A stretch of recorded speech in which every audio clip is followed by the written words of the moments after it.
buried him. One of the first things you notice is Jacob and Esau are together again. They've probably for the last time, from what we have any record of, they were together again. And then I had talked, and I don't want to spend forever on this. We mentioned on the radio show today this phrase, gathered to his people. This is the second time, I believe the second time it's used in this text in the book of Genesis. And I think it's quite an interesting phrase. You listened this morning on the radio. Yeah, I mentioned on the radio because I looked at it this week a little bit, and it has a lot. It's funny how phrases in the Bible, people say things, they don't realize the implications of what they're saying. You know, that what they're implying, what the implication is of what they say. And so that's true for a lot of us, about a lot of things. But in this case, the idea of gathered to his people, I think they would say, well, it's an idiom. An idiom is an expression like kick the bucket. It has a standalone meaning, idios from self. So kick the bucket. How many of you know what that phrase means? A few of you do. If you're from the South, you probably know. Some of you don't. It means died. He kicked the bucket. Okay. Did he really kick a bucket? Not literally, but the phrase together, the words together mean died. Probably first of the Sabbaths in Acts 20 and 7, the way the Jews counted time. That meant Sunday, what we would say, or the first day of the week. Mia Sabbatation is literally first of the Sabbath, but it comes into our translations as first day of the week, because that's what it was. It was an idiom for the first day of the week. The preparation. They wanted to get him off the cross because of the preparation. Some versions correctly, I think, capitalized the word preparation, because that was a Jewish idiom for Friday, the day before the Sabbath. That's an idiom that means that. So in any event, that's what they say this word is, and so the New Living Translation simply says, joined his ancestors in death. So they just say it means that he breathed his last and died and joined his ancestors in death. That's kind of a repetition, isn't it? He died and he joined his ancestors in death. Well, what's so special about saying that he died like everybody else before him? There's nothing. Why would Moses make a point of saying through the Holy Spirit that he died like everybody else, all of his other ancestors? Well, of course he died like everybody else before him, everybody else after him.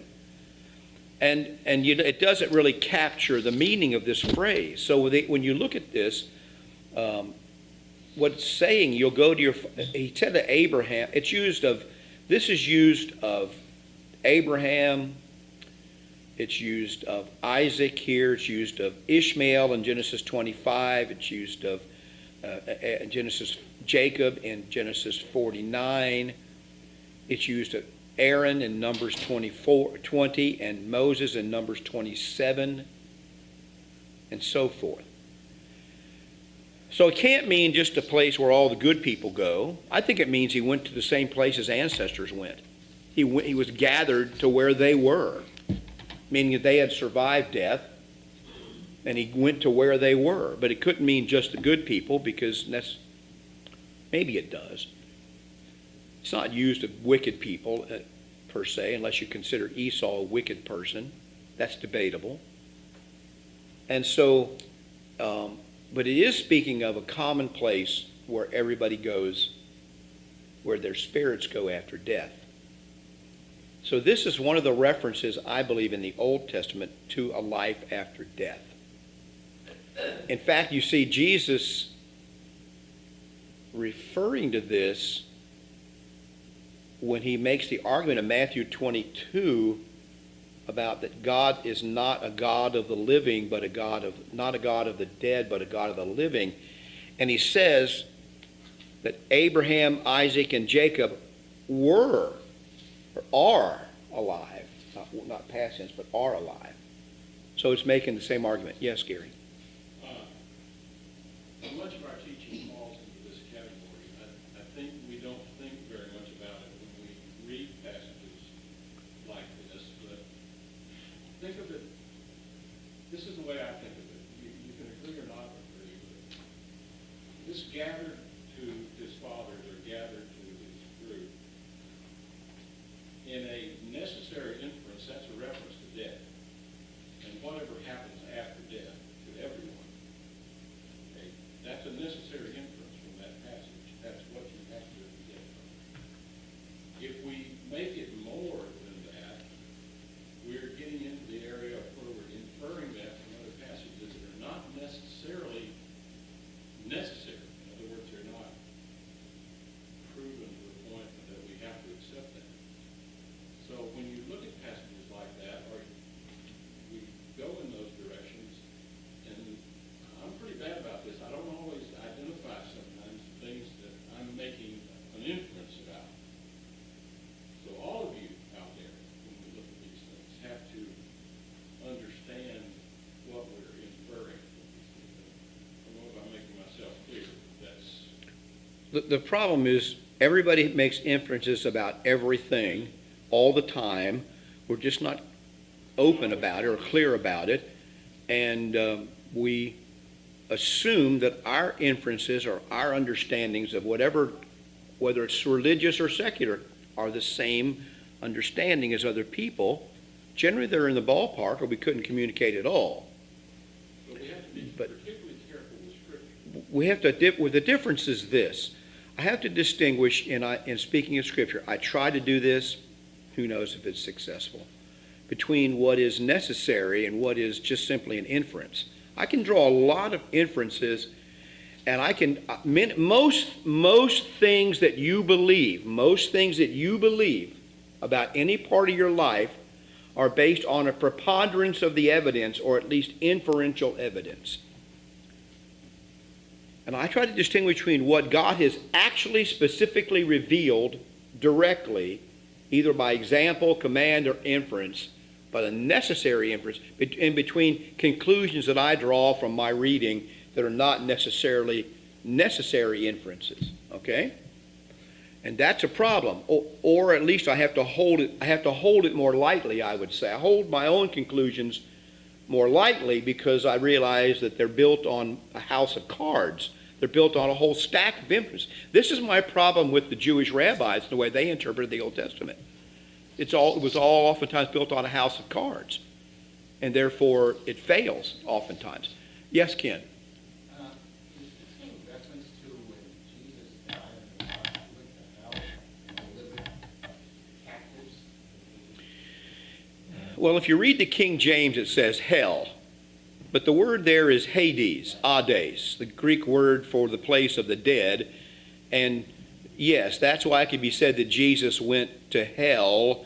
He went to not hell, the Gehenna, the place of ultimate torment, but to the place of the dead. And there's two sections. There's two sections, paradise and torment of that. We've talked about this at other occasions. And I think that's what this is referring to in nascent form, or embryonic form, if you will, this idea of a place where the dead spirits are. Now, this implies life after death, as clearly as it can imply it in many ways, especially when you take all of these references together. You see it's talking about life after death. When you put it together with Ecclesiastes, 7 or something? I think I got it here somewhere. Ecclesiastes 12, that all things happen. The same thing happens to everybody, that the dust returns to the dust from which it came, or to the earth from which it came, and the spirit returns to God who gave it.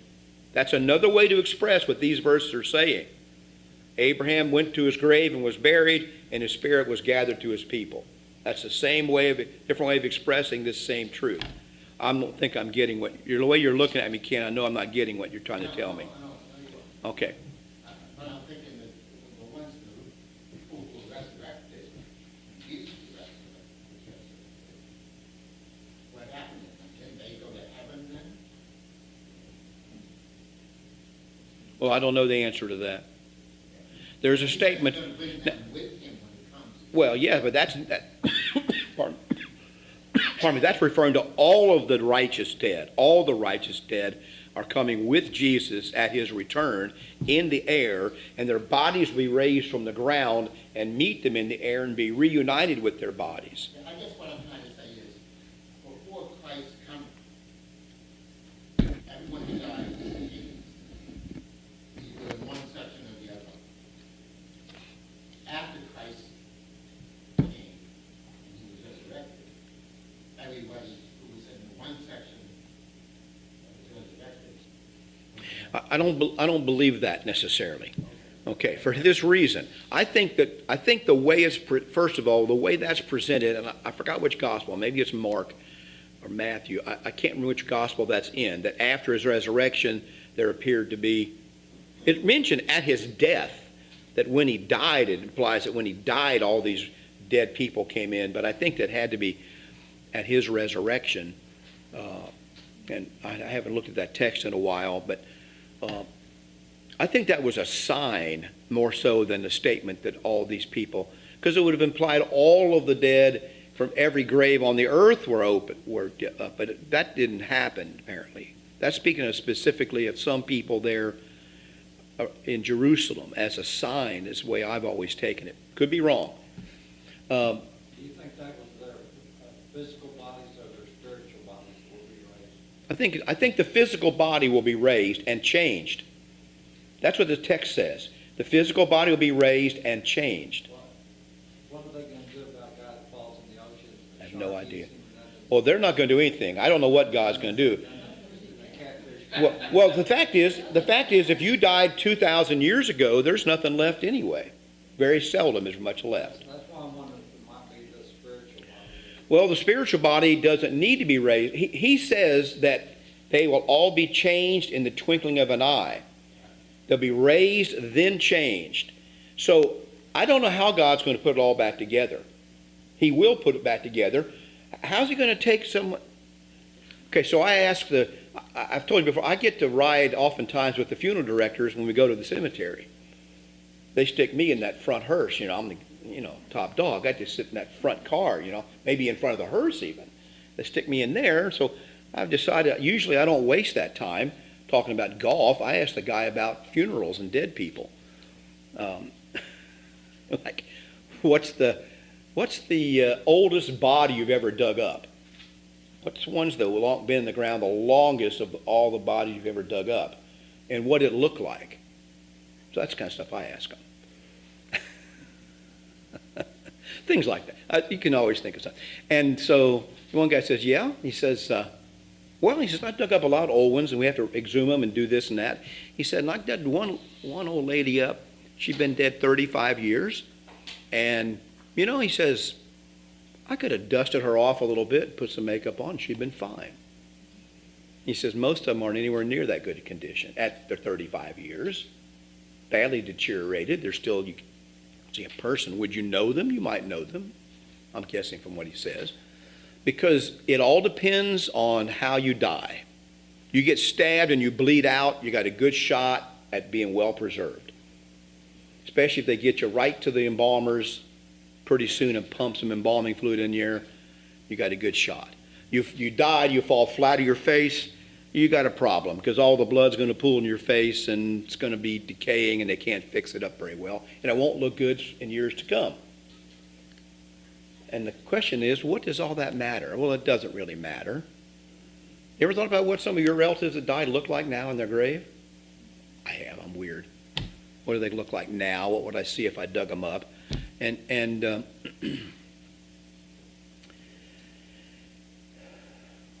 God's going to fix all that. That's why it's called that's why he says that when you die, it is humiliating. It's shameful, he says. It's inglorious. It's corruptible. It's sown in weakness, raised in strength, you see. Because the physical body is meant to decay. As soon as you die, within moments after you die, your body begins to decay. You will attract blowflies within 30 minutes of the time that you die. Okay? Something like that. It's incredible how quickly the body begins to decay because all the bacteria that's needed are already present in your body. They're just waiting for somebody to blow the whistle and say, okay, boys, now it's time. they start decaying your body. We don't have an idea, or at least I'm firmly convinced we don't, in general, have an idea of how complex this world is, let alone our bodies, let alone spirits, let alone souls. And yet, No. God created all of this to work together. And I have to have confidence that when he says, I'm going to resurrect that body, if he can build all of this and speak all of this into existence, I have no doubt whatsoever that he can do that. Right. I don't think it's any harder for him to resurrect a dead body that's been scattered to the wind than it is to create a new living body, a new spiritual body in the first place, or even to create our body in the first place. Neither one is harder for him to do. And so I'm just going on what the text says. They're going to be raised, and then they're going to be changed. In that order is the idea. Well, you have this That's at least one proof I would use. That's one way I would prove idea it. of the black box. We've seen so many things that we don't understand exactly how it works or exactly what's in it. We come to expect, okay, my body is essentially a black box. It works. I don't know how it works, but it seems simple from the outside, but it's not. By any respect, it's not Right. simple at all. Well, this is the whole problem with the idea that we're going to freeze people and resurrect them later, or cut off a head and put it in a box and attach it to another body later. Well, now they've kind of given up on that idea. They just intend to attach your head to some wires and to a computer. I hope it's to an Apple computer, at least in my case. But they're going to attach you to a computer or something like that, because they know to keep the whole body preserved or get the whole body connected up is very difficult. And now I read, well, they're kind of giving up on that. They're saying, well, we're just going to take the brain and attach that to some wires. So, like you say, Gary, the more they look into this business of resuscitating dead people and preserving them after death, it's much more complicated than they imagine. And so, but in any event, this implies, and some of the other ways it's used imply very much. I hope this is, when you read the story, when you read the way Joseph mentions Joseph in particular, I think it's good. But this is how I hope I die: old, full of days, and gathered to my people, and so forth, buried in a good old age by my sons. I hope that's how that happens. This idea that we should all just hope we all die suddenly in a car wreck is a very poor idea. Very poor idea. Anyway, we don't see that presented in the Bible as a good way to die. Is this a good way to die? Probably about as good as it gets. Probably. So, anyway, I think that's why it's presented here. And as in this way. These men, this is a little bit of the evidence that God intended men to live a long time, but not forever. And that when our lives are cut short, like in the book of Ecclesiastes, talk about taking an evil day. When our lives are cut short, that isn't how God intended it. It happens. It's not good. God can make what's bad good, though, but it isn't as it's really intended to be. And so, anyway. Let me ask you a question. Yeah. You need someone to get you kind of stirred up. Well, I never go off the track here, Bill, so. I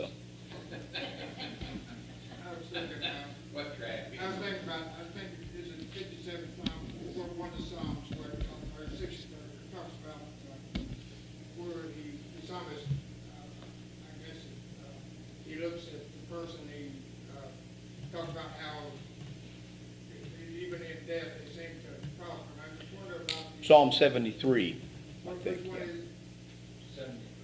73, I think, is the psalm you're referring to. 73, okay. That's the one. But I was wondering about, when people, a lot of times, people do look kind of peaceful, they're laying there, but have you ever had people, I have several talk to me said, doesn't he look natural? And of course, he's not there, he's gone. But it is part of him. what's that? His spirit's not there, but he's there in one sense. Yeah, he's there. His body is there. So. Or you ever had anybody say that to you? Oh, yeah. There was a girl I went to high school with, she sat by me in Latin class and some other classes. Anyway, very pretty girl, 16 years old. Her mother was the secretary of the school. She was crossing a railroad track a week after she got her driver's license. Went across, cars were going across, and there's a road there, and they were turning left, and she pulled onto the track to wait for them to turn, and got hit by a train. My brother saw this. He said she just sat there and looked at that train. She didn't get out of the car or nothing. Sat there and watched that train hit her, threw her out of the car, rolled over on top of her, killed her. Okay, so a few days later, went to the funeral, and I never seen anybody look more natural than her. I couldn't believe how she looked in her coffin. And very disturbing. 16 years old in a couple weeks. So I don't know why that was. It's almost disturbing. And yet, if you look close, huh? Yeah, there's nothing there. There's nothing moving. If you look close, you can always see death. You will see death. You'll see something that isn't right, even if it's too much makeup. I get to sit behind the little podium in the funeral homes too, because I'm going to give a talk. You should see the stuff they got back there. If you're going to have to sit there and wait for everybody, you might as well make the most. So I'm kind of rummaging through the stuff they got behind there. Makeup and paint and all different kind of stuff they got back in there that they use to quickly touch up that body. Different kind of light bulbs to put in there to make sure that they don't look blue or green or whatever putrid color they are, gray. You know, and this is just it helps. Does it help you to see them look natural? I think what people are expressing, Bill, they're trying to comfort their mind. Well, at least they're at peace, right? They look peaceful. They look like they're asleep. Even though they may be a very wicked person who is not at peace at all. You know? And I think that's what he's talking about. Even in death, it doesn't seem to bother rich people as much. They get a nice funeral, and they get to look nice in their coffin, and a big send-off, and a 21-gun salute, and the poor person gets thrown in a ditch. Nobody can afford a funeral. But for some reason, I just don't feel comfortable saying he looks natural, because I know he's dead. You know? He's dead. Well, looks like they're sleeping, yes. I know what you mean. I think we should, personally, another thing about this, you bring it up, from my experience in dealing with death, I think it's very helpful to people to see the dead person. I think there's sociological evidence for this, that people that never see their loved one dead have a hard time accepting the reality for years to come. Even rational people, it still appears it didn't happen. But when you actually see them dead, however they do look, now you don't like it. It's unpleasant sometimes, but it makes it real. It can't be denied. You can go on with your life easier when you know that it's done. She doesn't talk about it too much. She's mentioned a couple of times, but I think it haunts my wife. Her mother died when she was just turned 11. Suddenly, from a simple operation, she died. And the day of the funeral, she came home to the house with some of her relatives were. They came back from the funeral, and they were having their little, refreshments like people do. And she looked out the window, and she saw her mother drive by in a car and look at her. Now, did she really? She knew she didn't see her. But to this day, she would tell you, I saw my mother, even though I know it didn't actually happen that way. This is a young person's mind trying to deal with reality. That her mother was, I told her, I said, well, it did tell you something. Your mother was going away. She didn't come back. So. But our mind tries to wrestle with this. Not the way it was supposed to be. Now, the way Abraham died here and Isaac died, the relatives and friends can come, they gather, they see the body, they see the corpse, breathed his last, now they're okay. They can go on. They lived a long life, and it really helps a person lives a long, full life. I can't complain about losing my grandmother and my grandfather and my uncles and my mother and father. They lived long, full lives. I don't like it at all, but I really can't complain to God about that because they lived a long, full life. Now, that lady at school who lost a 16-year-old daughter to a stupid train accident, she has right to complain. That doesn't seem right. So, another couple I knew lost the only son and the only heir in the entire family on either side to cancer when he was barely 16. Got cancer in March, was dead by October. Never got better one day. That scarred that family real bad. Because it's not what it's supposed to be. It's not being old and full of years and gathered to your people and, pull your feet up on your bed and die like it says about Joseph. So anyway, doesn't hurt us to think about these things. People have a lot of reactions to death. I try to warn people too in a family, if I have a chance, do not judge. Be careful about passing judgment upon your friends and relatives at a funeral, before a funeral, afterwards, who are dealing with this loss.